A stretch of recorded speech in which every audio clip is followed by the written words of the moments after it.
Ti è mai capitato di passare una notte insonne, agitata, pensierosa, piena di incubi e di sentirti poi il giorno dopo uno straccio? Non solo stanco, ma anche con la testa annebbiata, il formigolio, il dolore, giù d'umore, un po' agitato. Ma come fa il nostro sonno, che è un processo organico, a influenzare poi il nostro umore, la nostra percezione, che poi questi sono invece processi mentali? C'è tutta sta differenza? Noi siamo abituati a dire vabbè, ho dormito male, ci sta. Ma qui dobbiamo imparare a farci le domande giuste, quei giusti perché. Pochi sanno infatti che durante il sonno il cervello attiva un sistema di pulizia incredibile chiamato sistema glinfatico, che praticamente lava il nostro cervello da tutti quei metaboliti accumulati durante il giorno, tutti quei pensieri. E quando questo meccanismo non funziona, può aumentare l'instaurarsi di neuroinfiammazione, con conseguenze su pensieri ed umore. In questo video noi vedremo infatti 3 cose. Che cos'è questo sistema incredibile di lavaggio del cervello? Come la qualità del sonno lo influenza? E cosa succede quando si inceppa, quando funziona male? Io sono infatti il dottor Edoardo Calderoni, psicologo clinico e biotecnologo specializzato in psiconeuroendocrino e immunologia, quindi mi occupo di tutti i processi sistemici in patologie croniche, seguo pazienti che soffrono di disturbi del sonno e io stesso ho sofferto di insonnia anni e anche di dolore cronico per diversi anni. Quindi oggi sono un clinico e insegno ai miei pazienti come tornare a dormire serenamente. E questo canale nasce proprio con una missione, quindi proteggerti dalla marea di informazioni false che girano in rete sul web, unendo però quello che dice la ricerca seria, scientifica, valida, con la mia esperienza personale e quello che anche sto acquisendo nella pratica clinica di tutti i giorni a contatto con i pazienti. Quindi partiamo dall'inizio. Capiamo in parole semplici come funziona questo sistema, perché bisogna immaginare come è fatto il cervello e il midollo spinale.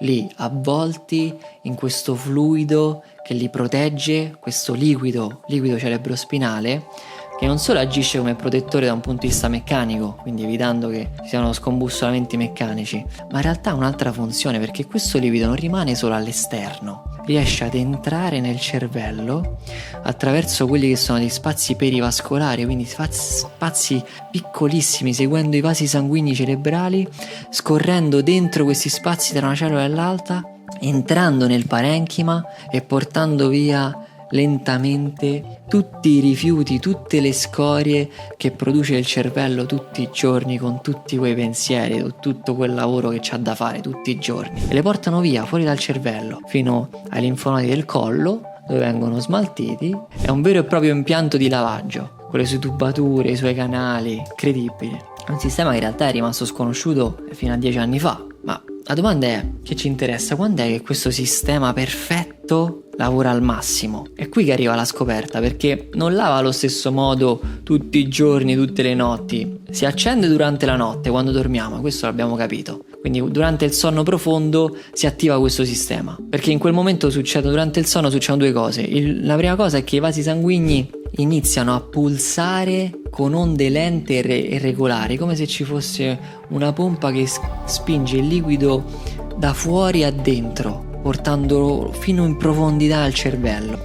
La seconda cosa che succede durante la notte è che praticamente con l'abbassamento del tono adrenergico gli spazi tra le cellule sono più dilatati, quindi è come se mi trovo in una folla, devo passare al suo interno, faccio fatica se sono tutti stretti. Se invece si allargano, passo più velocemente, più facilmente. Questo è durante il sonno, durante il buon riposo. Adesso il dettaglio che da psicologo clinico trovo secondo me più importante, perché sai qual è l'interruttore che fa partire questa pompa, questo meccanismo? La noradrenalina, l'abbassamento della noradrenalina, il che significa che si attiva quando il cervello si calma e quando il livello di allerta scende al minimo. La noradrenalina, che è la stessa sostanza che ci tiene svegli in allarme quando siamo sotto stress, deve abbassarsi per permettere la pulizia efficace. Quindi questo è tradotto che se tu vai a letto con la ruminazione, i pensieri che si mantengono, stare lì a riflettere, ma non è un riflesso normale, tranquillo, sereno, ispirato,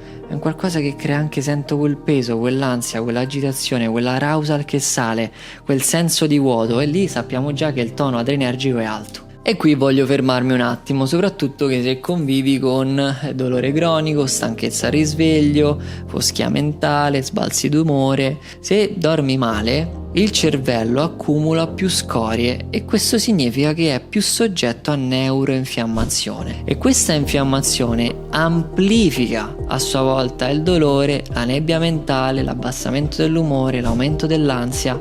È un circolo vizioso. Ma c'è una buona notizia, perché su un meccanismo ci si può lavorare. Io dico sempre, bisogna rompere il circolo vizioso. Dove è possibile agire? Bisogna imparare a vedere i processi come circolari, la mente dal corpo, il corpo dalla mente. Sono proprio in questi momenti in cui vale la pena prendersi cura del proprio sonno, lavorare sui pensieri che amplificano lo stress e parlare con chi ti segue, o comunque iniziare ad essere seguiti per poter capirci meglio su questo modo continuo dei nostri pensieri di alterare il nostro sonno. Perché è così importante preservare questo meccanismo linfatico di pulizia e non comprometterlo? Perché quando questo lavaggio resta bloccato troppo a lungo, le scorie che si accumulano e che quindi creano anche neuroinfiammazione non danno solo dei problemi, diciamo, temporanei, quelli che abbiamo detto, ma causano l'invecchiamento del cervello e problemi neurodegenerativi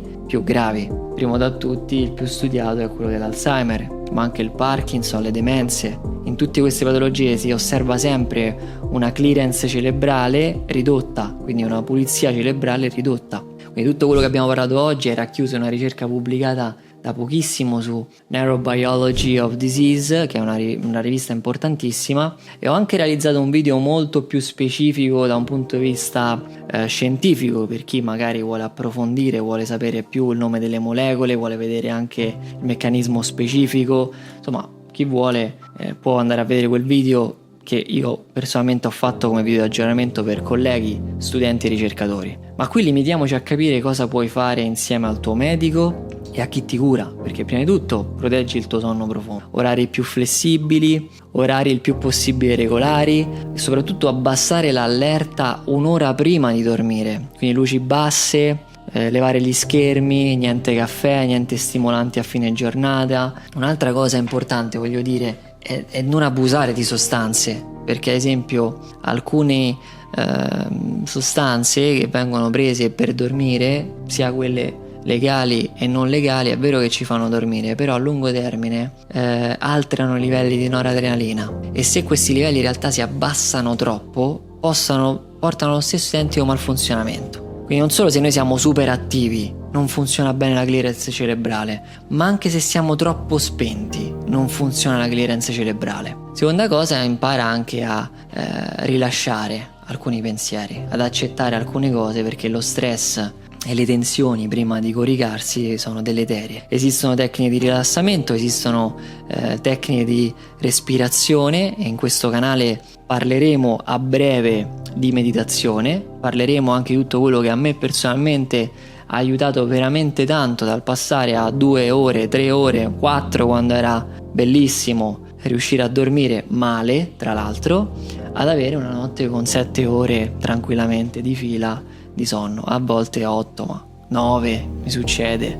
ma per me è un traguardo incredibile, essendo stato almeno 2 anni di insonnia grave, influenzata da varie cose, ma ci sarà occasione di parlarne. Quindi se tu credi veramente di aver bisogno a questo punto, e sei arrivato a un punto in cui basta, non ce la fai più, vuoi capire che cos'è che influenza il tuo sonno, e non solo, vuoi anche capire come agire, perché fortunatamente sui pensieri si può agire, sulle cose esterne non si può agire, o meglio, si può agire anche sulle cose esterne, ma il mio comportamento esterno dipenderà sempre dai miei pensieri interni. Quindi io posso agire all'esterno bene se ho equilibrio mentale, e posso fare in modo che ciò che viene fuori arrivi a me senza influenzarmi troppo se ho una protezione mentale. Poi un'altra cosa che comunque io consiglio è che se tu hai anche problemi di respirazione, e molti non ci pensano, ad esempio il setto nasale deviato, sinusiti ricorrenti, problemi anche di OSAS, russare, cioè anche queste cose, le apnee del sonno, non trascurarle. Esistono dei centri ottimi